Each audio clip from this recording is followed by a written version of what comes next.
13 अप्रैल 2018 रात 10:40 हम जो सोचते हैं ठीक वैसा सब कुछ हो जाए तो शायद भगवान पर से विश्वास कम हो जाएगा। आज दोपहर लगभग 2 बजे तक मैं अपने कुछ नज़दीकियों के ज़रिए पूरे शहर भर में ढिंढोरा पिटवा चुका था कि आज शायद मैं अपने हीरो से मिल पाऊँ, मगर जैसा बताया ना, हम जैसा सोचते हैं ठीक वैसा होता नहीं। मेरा हीरो नहीं आया और उन सब नज़दीकियों ने मेरा खूब मजाक उड़ाया। खैर, मैं इस दिन को एक बुरे सपने की तरह सुबह तक भुला दूंगा, इस बात का मुझे खुद पर पूरा विश्वास है। और हीरो से मिलना सिर्फ सपनों में ही होता है, इस बात पर मुझे और कड़ा विश्वास हो गया था। तो अगले दिन सुबह अपने हर रोज़ के समय अनुसार पूरे 9 बजे मैं अपने ऑफिस में दाखिल हुआ। 24 साल की उम्र तक के जीवन में अभी तक अच्छा बुरा समय देख चुका था, और हर किसी के जीवन में एक ऐसा वक्त आता है जब आप बहुत कुछ करना चाहते हैं और आपसे सबको अपेक्षाएं भी बहुत होती हैं, लेकिन आप कुछ खास कर नहीं पाते। उस स्थिति को शायद डिप्रेशन कहते हैं। तो जीवन का ये पड़ाव भी मैं देख चुका था। तो उस समय एक शख्स की बातें मुझे खूब अच्छी लगी और उन बातों ने मुझे वो पड़ाव पार करने में सहायता की थी। वो बातें थी मेरे हीरो की। बहरहाल एक कंपनी में नौकरी करने के लिए आया था, अपने शहर से थोड़ा दूर, और 1 हफ्ता और एक्सटेंडेड ट्रेनिंग प्रोग्राम की वजह से थोड़ा विचलित था। ऑफिस का माहौल आज कुछ अलग था। अफरा तफरी कुछ ज़्यादा मची हुई थी। कहीं से मेरे कानों में खबर पड़ी कि मेरा हीरो जो कल नहीं आया किसी वजह से, वो आ जाने वाला है लगभग 12 बजे। और जो एक अजीब सी तर्क मेरे अंदर से निकली है ना, मैं शब्दों में उसे नहीं बता सकता। उस दिन हमें हमारे सीनियर से निर्देश मिले कि हम अपनी सीट्स पर रहें। आम दिनों में ऑफिस में कैफेटेरिया में जाना अलाउड होता है किसी भी समय पर उस दिन नहीं था। लेकिन मैं फिर भी किसी न किसी बहाने से कैफेटेरिया में पहुंच जाता था। जैसे तैसे करके मैंने 12 बजाए और उस समय तक मेरी उम्मीदों और खुशी का पारा बहुत बढ़ चुका था। लेकिन फिर खबर मिली कि वो अभी नहीं आने वाले, शाम तक आएंगे। और मुझे याद आई हमारे यहाँ पर आमतौर पर कही जाने वाली बात जो मैं अक्सर सुनता रहता था, बेटा तेरे माथे में गदी है। इसका मतलब होता है किस्मत खराब होना। और मैं चुपचाप अपनी सीट पर जाकर बैठ गया। काम में मेरा बिल्कुल भी दिल नहीं लग रहा था। मैं सिर्फ सोच रहा था कि अगर मैं अपने हीरो से मिला तो मैं उसे बताऊंगा कि मैंने कुछ कविताएं लिखी हैं उनके लिए। उन्हें मैं अपने उस दौर के बारे में भी बताऊंगा कि कैसे उनकी कुछ बातों ने मेरे जीवन में बहुत बड़ा प्रभाव डाला है। मगर ये सब मेरे ख्याली पुलाव थे। और फिर 1:30 पर हमारा लंच का समय हुआ। मैं कैफेटेरिया में लंच कर चुका था कि 1:50 पर खबर आई कि हीरो 10 मिनट में यहाँ ऑफिस में होगा। और खुशी के मारे मेरे दोनों हाथों की मुट्ठी बंद हो गई और खुशी खुशी में अपने दांतों को जोर से दबाने लगा। और फिर 1:57 पर 2 जैगुआर ऑफिस के गेट के अंदर से दाखिल हुए। मुझे तब तक भी यकीन नहीं हुआ कि ये मेरा हीरो है, क्योंकि जैगुआर का आना मेरे ऑफिस में बिल्कुल आम था। लेकिन जैसे ही उस JH नंबर की जैगुआर से ब्लू शूज और कैमोफ्लेज टी-शर्ट में एक लंबे इंसान को उतरते हुए देखा तो मुझे मेरी आंखों और मेरी किस्मत पर यकीन ही नहीं हुआ। मेरे और मेरे हीरो में सिर्फ कुछ मीटर्स का ही फासला था। हाँ, ये मेरा हीरो था जिसे मैं कितने सालों से टीवी पर क्रिकेट खेलते हुए देखता आ रहा था, जिसके इंटरव्यूज और प्रेस कॉन्फ्रेंस देखकर उनसे छोटी छोटी बातें सीखकर मेरा जीवन बदल गया था। And he was none other than the Indian cricket team captain Mahendra Singh Dhoni. वो ऑफिस के ग्राउंड फ्लोर पर दाखिल हुए और हमें कैफेटेरिया से अपनी सीट्स पर जाने को कहा गया। मैं बिल्कुल भी नहीं जाना चाहता था, जिस वजह से एक्साइटमेंट में मैंने गार्ड को कह भी दिया कि आज तुम चाहो तो मुझे ऑफिस से निकलवा देना, मगर मैं इनसे मिले बिना नहीं जाऊंगा। लेकिन फिर एक सीनियर के समझाने से मैं अपनी सीट पर चला गया। मेरी सीट गेट से लगभग 100 मीटर दूर थी, लेकिन मैं तो धोनी को करीब से देखना चाहता था। तो मैं गेट के बिल्कुल पास वाली सीट पर किसी और के साथ जाकर बैठ गया। इसी बीच मेरी एक सीनियर, जिन्हें मैं पिछली रात धोनी से मिलवाने की सिफारिश कर चुका था, बड़ी तेजी से आई और कहा, guys he is here. Please maintain the discipline.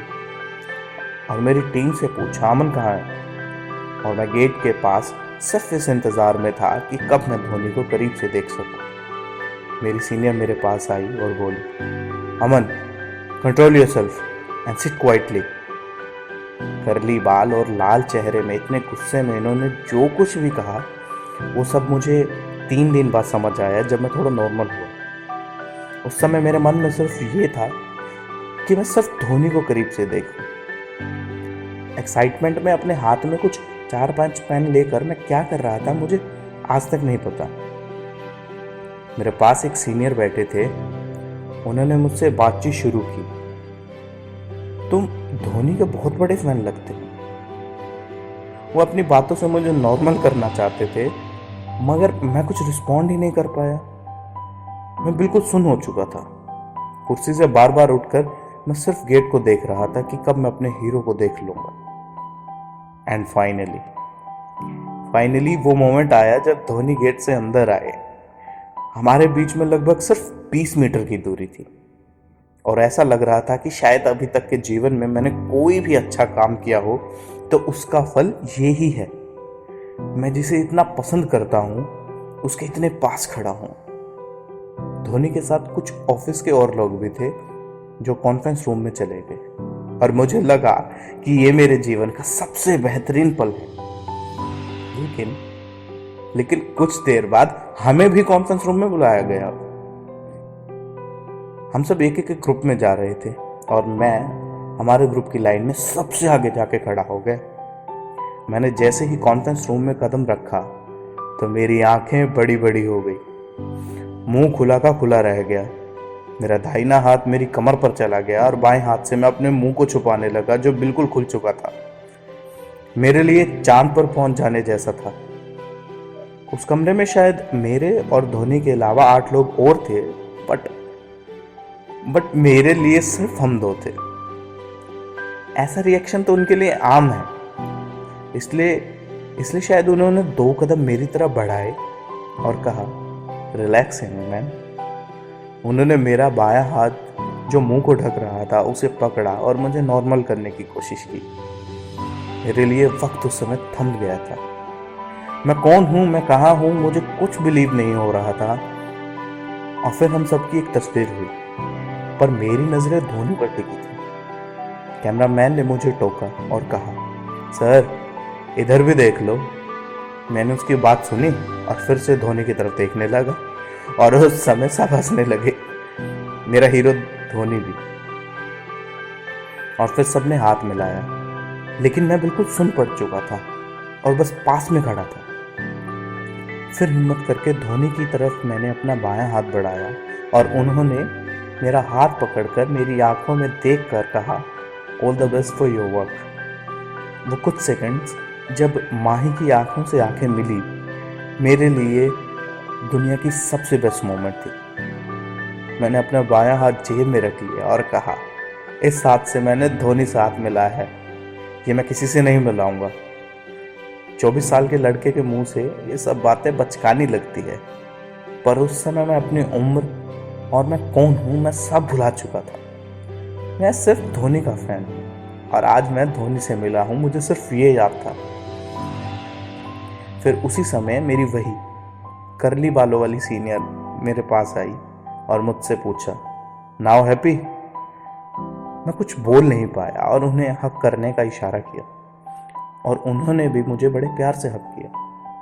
वैसे तो मैं बहुत बातें करता हूँ, पर उस दिन मैं बिल्कुल कुछ नहीं बोल पाया। मैं चुपचाप बैठा था और उस हक के ज़रिए सिर्फ अपनी सीनियर को ये जताया कि आज मैं कितना खुश हूँ। और उस दिन मुझे लगा कि किस्मत कैसी भी हो, एक ना एक दिन ज़रूर बदलती। वो मेरा दिन था। आज भी जब मैं उस समय को याद करता हूँ तो लगता है कि वो कल की ही बात है। मेरे जीवन में बहुत अच्छे पल आए हैं, बहुत अच्छे दिन आए हैं, मगर उस दिन जैसा दिन कभी नहीं आया। मुझे नहीं लगता कि मैं अपने इस जीवन में तो उस ऑफिस को और उस दिन को कभी भुला पाऊंगा। एक तो मेरी लाइफ का वो पहला ऑफिस था, और उस दिन मैं उस शख्स से मिला था जिसे सिर्फ देखने का सपना करोड़ों लोगों का है।